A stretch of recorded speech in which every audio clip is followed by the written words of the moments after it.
Hello guys, welcome to this video. You notice that in the formation of contracts we have unwritten terms. Sometimes gentlemen, we have what we call gentlemen's agreement. People talk and make a contract in the process of talking. So today we are going to examine the unwritten terms in contracts. First of all, the courts realize or acknowledge some of the unwritten terms, such as words that are spoken by people in the making of contracts.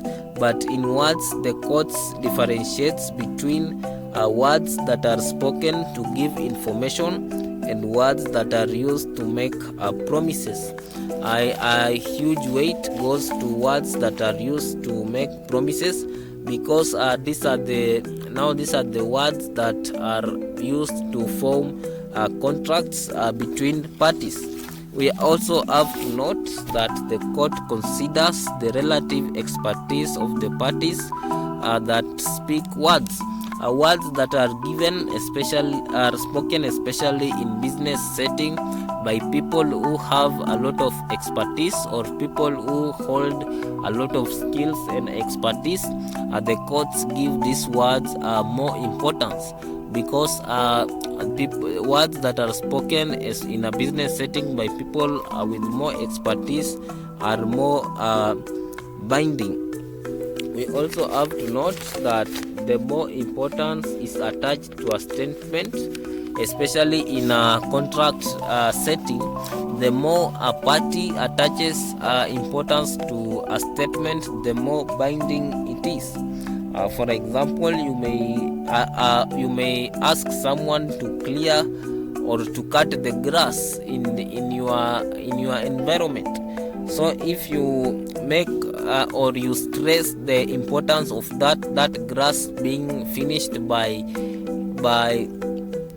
10 a.m. in the morning, those words are considered to be more binding, and the person who is afterwards working with you in a contract arrangement now will have to consider the timelines that you have given, because you are the person, or you are a party to a contract, and you have given these words a huge weight. So we also have to note that if words are reduced to writing, then they are considered binding.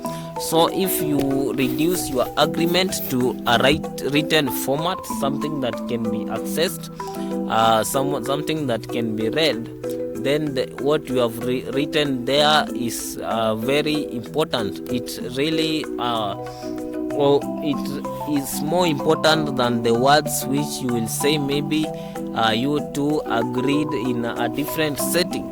The words that appear in writing, the courts really take them very importantly, because these words are really cannot be false, because they have been reduced to writing, and this can be really a summary of what you have agreed upon. So we have another thing called parole evidence rule, and this one says that if there are negotiations and these negotiations are reduced into a written contract, then the court will only consider the written contract. You cannot start telling the court that now we spoke these other things outside the contract, because the contract that you have written essentially should have all the important conditions for the contract to be really valid. All the important considerations of all the parties, of course, will be available in writing. So parties cannot in a court setting start to say that we had agreed other things somewhere else. So thank you for watching this video. Like, share and subscribe.